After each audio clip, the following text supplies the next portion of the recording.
You will hear a number of different recordings and you'll have to answer questions on what you hear. There will be time for you to read the instructions and questions, and you'll have a chance to check your work. All the recordings will be played once only. The test is in 4 sections. At the end of the test, you will be given 10 minutes to transfer your answers to an answer sheet. Now turn to Section 1. Section 1. You will hear a man phoning to inquire about a job vacancy. First, you'll have some time to look at questions 1 to 5.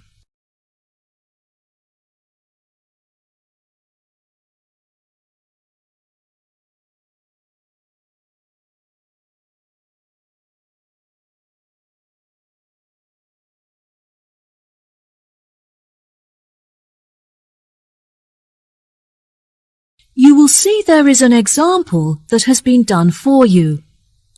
On this occasion only, the conversation relating to this will be played first. Good afternoon, Palm Resort.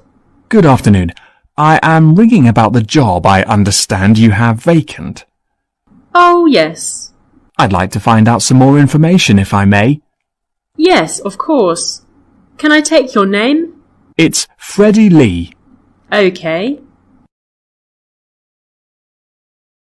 The man's name is Freddie Lee, so Freddie Lee has been written in the space. Now we shall begin. You should answer the questions as you listen, because you will not hear the recording a second time. Listen carefully and answer questions 1 to 5. Good afternoon, Palm Resort. Good afternoon.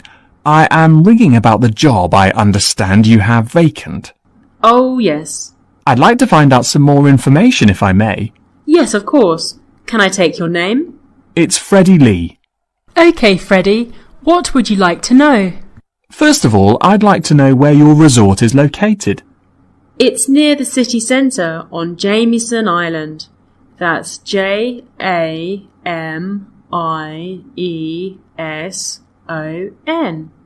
Oh, brilliant. That's only 5 minutes from me. I finish at my college on the 12th of May, so I'll be available for work from that date. Will there be any vacancies at that time? Well, summer is our busiest season, beginning on the 11th July, so that's when you would be starting. Sounds good. And are there any age limitations? That would depend on the place you're applying for. How old are you? I'm 17. Well, we require our bartenders to be 18 or older, which means you would be working as a waiter. There are 4 vacancies. There were originally 6. However, we have since filled 2 of these. OK, great. Could I ask about the pay? We're offering £5.52 an hour. That's very good. My last job was £4.45 an hour. And can I also ask about what qualities you're looking for, like any particular skills or experience? We don't normally require applicants to have any past experience. However, during the summer season, we have weekly shows in which our waiters are asked to perform. The routines are very simple, so no dancing skills are needed. However, you will need to be able to sing. I have never sung professionally, but I'm keen on it and have been told that I'm talented, so I think this will be a good fit. Are there any other duties that I'd be responsible for? As a waiter, you'll have a few different duties. We offer table service, so you'll have to take food orders from customers and carry the food from the kitchen to their tables. We like to give our customers a relaxed experience, so we'll also need you to supervise and take care of their children. I have a babysitter, so I'm very comfortable doing that. Is there a play area for them in the resort? Unfortunately, there is no facility for children here at the resort, but there is a large playground just down the road. Before you hear the rest of the conversation, you have some time to look at questions 6 to 10.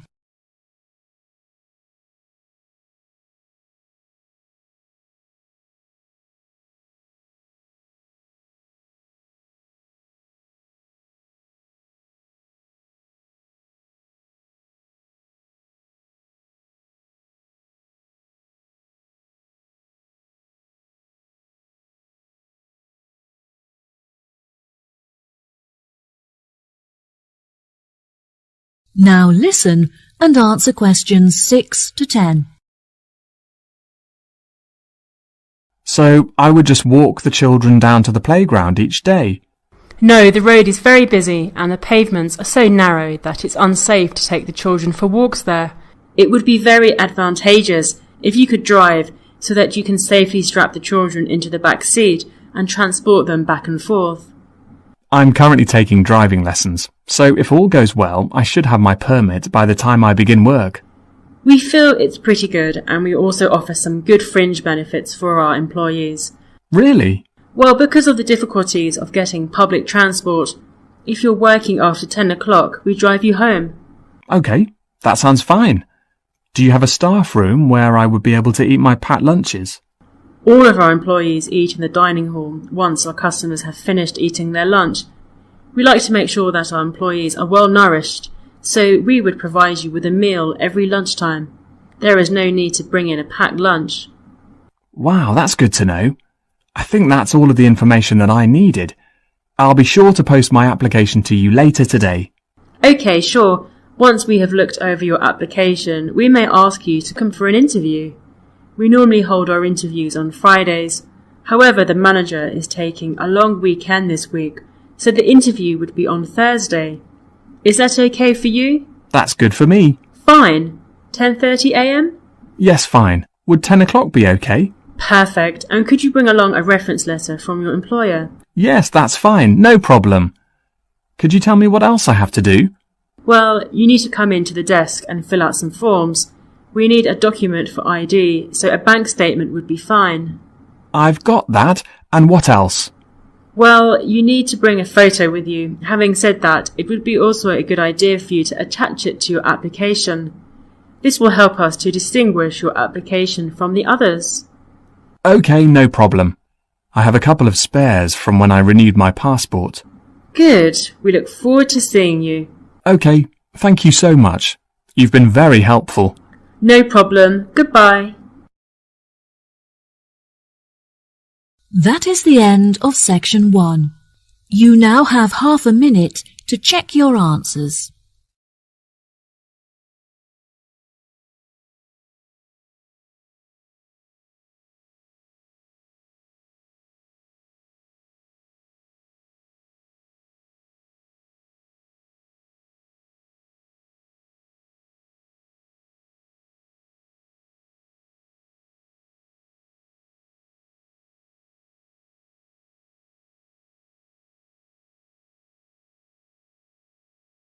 Now turn to section 2. Section 2. You will hear a guide talking to a group of visitors in a garden. First, you'll have some time to look at questions 11 to 14.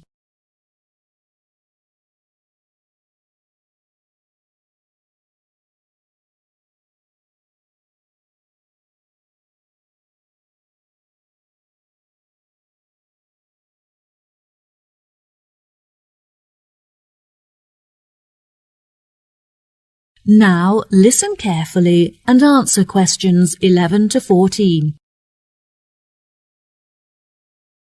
Hello, welcome to Pine Garden. My name is Manuel, and I'd like to tell you a few things about our establishment before you all wander off and begin your exploration of the grounds. I know you're keen to begin, so I'll try to keep this short. First of all, I'd like to explain what you can do with your ticket. If you want to be closer to nature, you could visit our planting area. In that area, visitors can plant small flowers and bulbs that will grow and become part of the garden. The planting activity is completely free. However, if you have sensitive hands, you'll need to purchase garden gloves to protect your skin.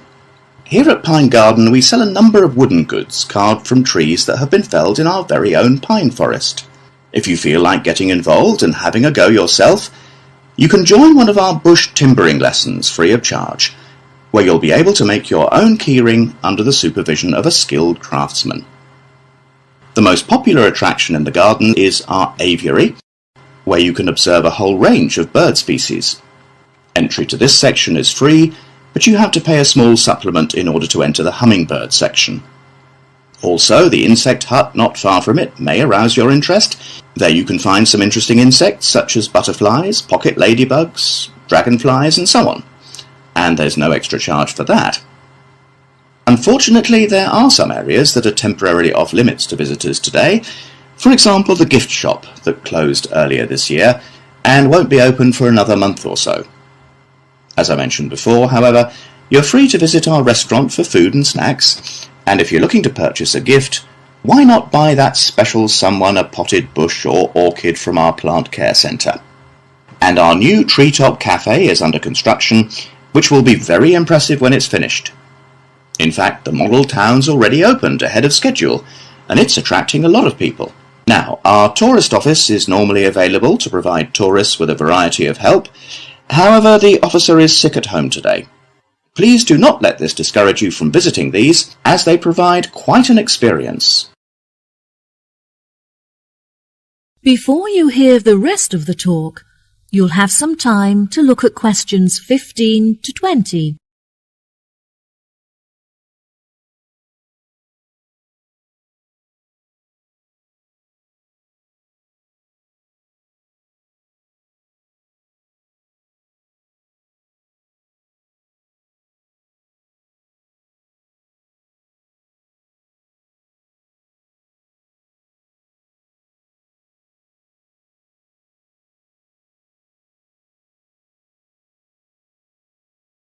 Now listen and answer questions 15 to 20. I also would like to introduce you to our plant specialists, who are responsible for the wonderful plant displays here at Pine Garden.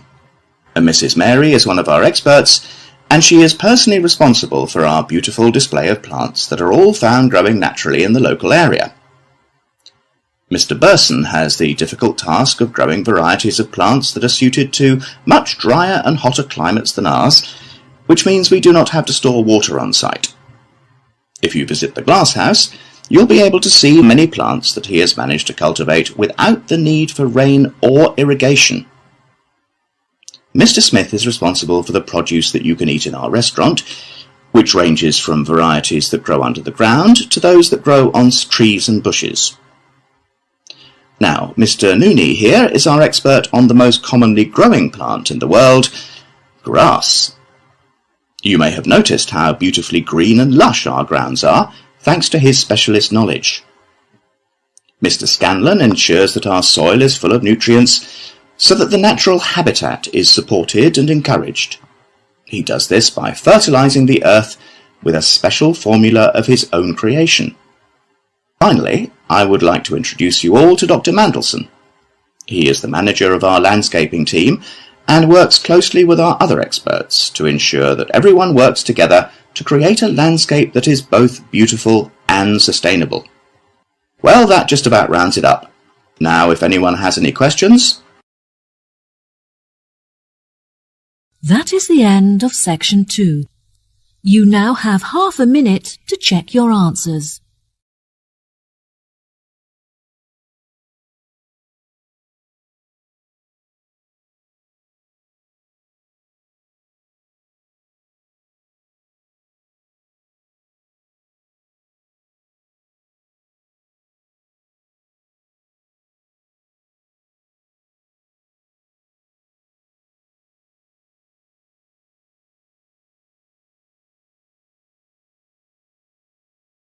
Now turn to section 3. Section 3. You will hear Sally and Mike, 2 students, and their professor talking about their classwork. First, you have some time to look at questions 21 to 26.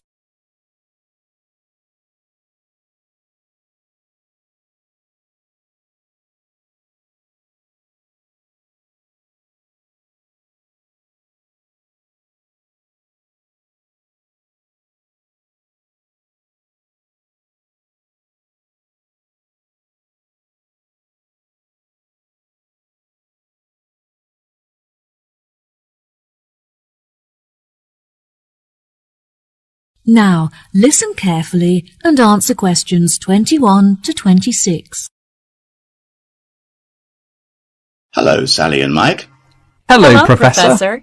Welcome to the third meeting of our after-school club, where we discuss topics from the syllabus in order to help you to understand your classwork better. Now, I hope that you've read the notes I gave you last week on the ancient African traditions, as this will be the focus of our discussion today. Who can tell me how they were able to recognize different stars? Did they measure the distance between them? No, Sally, I'm afraid that's incorrect. Mike, do you know the answer? Historians used to think that the ancient Africans recognized stars by observing the manner in which they affected each other, but further research showed that they used the location of the stars in order to distinguish one from the other. Well done, Mike. Very good. Can either of you tell me anything about the Wayaka people? They have a lot of money, but do not trust banks to keep it safe. They believe that it's in their best interest to help themselves, not assist others. Instead, the tribe looks after their own finances and generate income from lending money to others in low-interest loans. What problems do the Africans suffer from? They used to suffer greatly from drought. However, they have now developed clever ways of overcoming it by moving to higher land. There are, however, far more predators in these mountainous areas, so it is vital that the Africans learn how to protect themselves in this new environment. Yes, that's right. Also, compared to more developed countries, the Africans are less concerned with their international status, which I find interesting. Very good. What else are the local people concerned with? Unlike other, poorer tribes, they have plenty of nourishing food, and they are able to afford vaccines that prevent them from catching diseases. They historically lived in the west of Africa, although later they were chased off their land by other tribes competing for food and water. It is their hope that they will eventually be able to return to their original homeland. Why has the financial condition of the African people deteriorated? Despite their modern transportation system, they find it very difficult to trade, because their tools are not sophisticated enough to mine minerals from the land. They have permission to engage in these commercial activities, so once they have the right tools, they will be able to develop a very large income from trade. Do you think that this new income will stop Africans suffering from starvation in the near future? Unfortunately, I don't think so. They should be able to start trading next year, but they will only have enough income to start growing sufficient food and crops to support the local people in the long-term future. Yes, that's correct. Before you hear the rest of the conversation, you have some time to look at questions 27 to 30.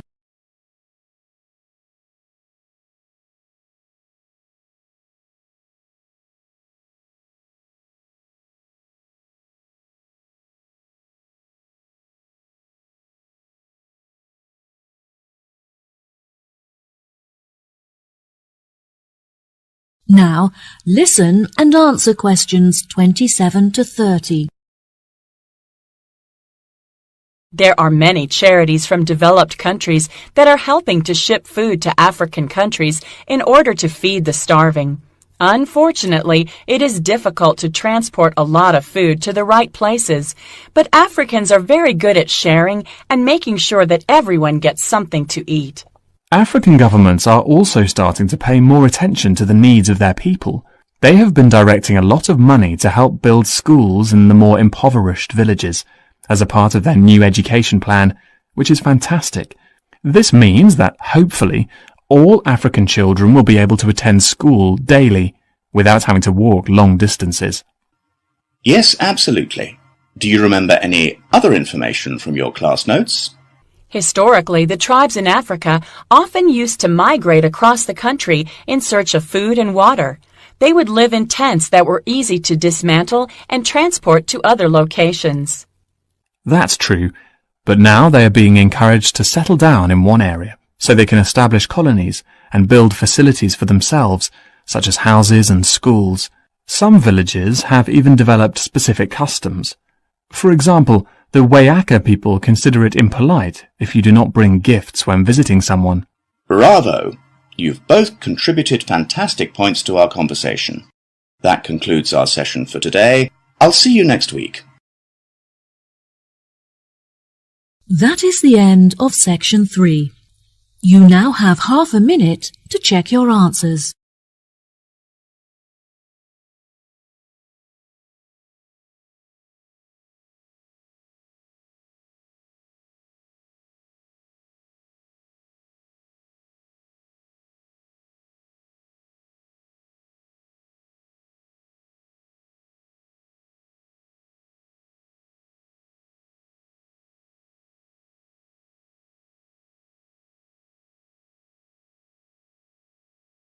Now turn to section 4. Section 4. You will hear a talk on the research of the sensory systems of different species. First, you have some time to look at questions 31 to 40.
Now listen carefully and answer questions 31 to 40.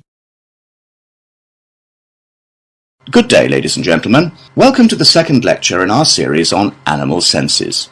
Today I'll be comparing the sensory systems of different species and discussing how these senses enable them to explore their environment. When it comes to the sense of smell, you may think that human beings have powerful and well-evolved sensory systems. However, some animals have a sense of smell that is far more powerful than ours.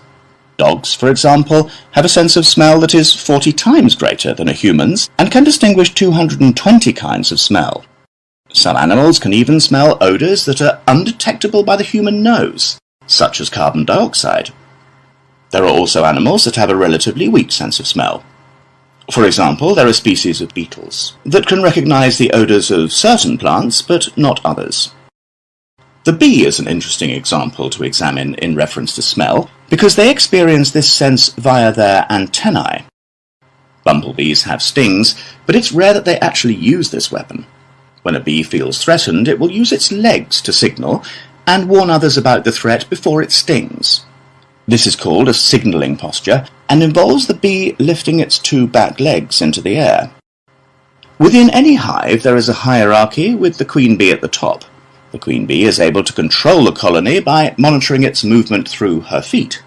The queen bee is the only reproductive female in the entire colony, and she is also able to sting multiple times, unlike the worker bees that will die if they sting. In the insect world, scent can also be used to facilitate mating, as females decide whether or not to mate with a male, depending on the quality of his scent. One such example of this is the female butterfly, who will only mate with the male butterfly that produces the strongest pheromones. This is how the species ensures that only the best genes are perpetuated in order to create the strongest offspring. Next we move on to the hearing sense of beetles. Interestingly, beetles do not have ears, but instead use their feet to detect vibrations caused by sound. This is particularly useful when searching for food among the trees in which they live, as they are able to detect the location and movement of their prey by monitoring vibrations in the woodlands. The final sense that we'll be looking at today is sight. Snakes are a particularly interesting case study, as they do not see shapes and colours as humans do, but instead hunt their prey by detecting the heat radiating from their mouths. This makes them incredibly effective predators, as they are able to zero in on their prey very quickly and efficiently. From a distance, a snake is able to locate the heat radiating from a mouse, for example, and upon moving closer will be able to determine its body shape. This can help prevent the snake from attempting to attack prey that is too large for it. Once a snake has killed and eaten its prey, it goes into a state of hibernation, whereby all of its energy is directed towards digesting the food stored in its stomach. Depending on the size of the snake and its prey, this hibernation can last from hours to days. Once fully fed, a large snake will not need to eat again for the next couple of weeks. During the breeding season, however, female snakes will feed more frequently. The heat detection of a snake is very complex, and can be even more effective than the vision of a human. It not only uses heat to determine the location of its prey, but before it commits to hunt, it will also use the heat to calculate how much distance it has to travel in order to reach it. This prevents the snake from wasting energy hunting prey that is too far away to catch. That is the end of section 4. You now have half a minute to check your answers.